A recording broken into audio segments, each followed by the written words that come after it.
ಆತ್ಮೀಯ H16 news ಅರ್ಥಾತ್ ಸಿತಾರಮಗೆ ಸ್ವಾಗತ. ನಾನು ನಿಮ್ಮವ MI ಅಥವಾ ಮಲ್ಲಪ್ಪ ಜೊತೆವರು.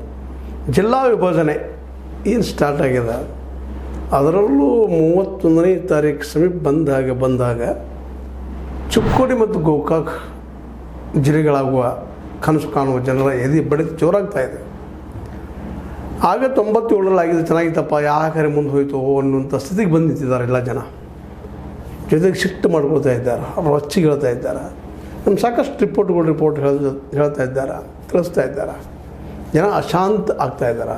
ಆಗಿದ್ರೆ ಆಗ್ತಿದ್ದಲ್ಲ 97ರಲ್ಲಿ ಯಾಕೆ ಜೆ ಪಟೇಲ್ ನಿಂತುಕೊಳ್ಳು ಅಂತ ಎರಡೂ ತಾಲೂಕುಗಳ ಇವತ್ತಿನ ನಾಳೆ ಜಿಲ್ಲೆಗೆ ಹಂಬಲಿಸುವ ಚಿಕ್ಕೋಡಿ ಗೋಕಾಕ್ ಜನ ಚರ್ಚೆ ಮಾಡ್ತಾಯಿದ್ದಾರೆ. ನಿಂತಲ್ಲೇ ಪ್ರತಿಯೊಬ್ಬರಿಗೆ ಕೇಳ್ತಾ ಇದ್ದಾರೆ. ಅದೇ ರೀತಿ ಬೈರಂಗೋಲದಲ್ಲೂ ಸಹಿತ ಅವರು ಕುಂತಂದ್ರೆ ಈ ಸದ್ದು ಆಗಬೇಕು ಅವ್ರ ಜೊತೆಗೆ ಆಗಲಿಲ್ಲ ಅಂದ್ರೆ ನಮ್ದು ಆಗೋದೇ ಇಲ್ಲ. ಅವ್ರದ್ದಾಯಿತು, ಅಥಣಿ ಅವ್ರದ್ದು ಸಹಿತ ಅದು ಸೇಮ್ ಅಭಿಪ್ರಾಯ ಬರ್ತಾಯಿದೆ. ಈಗ ಅವ್ರ ಜೊತೆ ನಮ್ಮದು ಆಗಬೇಕು, ಆಗಲಿಲ್ಲ ಮುಂದೆ ಎಂದೂ ಇಲ್ಲ ಅನ್ನುವಂಥದ್ದು.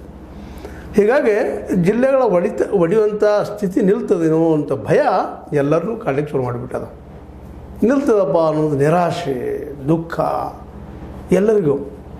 ಈಗ ಆಗಲಿಕ್ಕೆ ಮುಂದೆ ಆಗುವುದಿಲ್ಲ ಅನ್ನೋದು ಬೈರಂಗೋಲ ಅವ್ರದ್ದು ಮತ್ತು ಅದೇ ಕಾಲಕ್ಕೆ ಅಥಣಿ ಅವರು. ಅದು ಸತ್ಯನದ, ಅಥಣಿ ಭಾಳ ದೂರ ಆಗ್ತದೆ.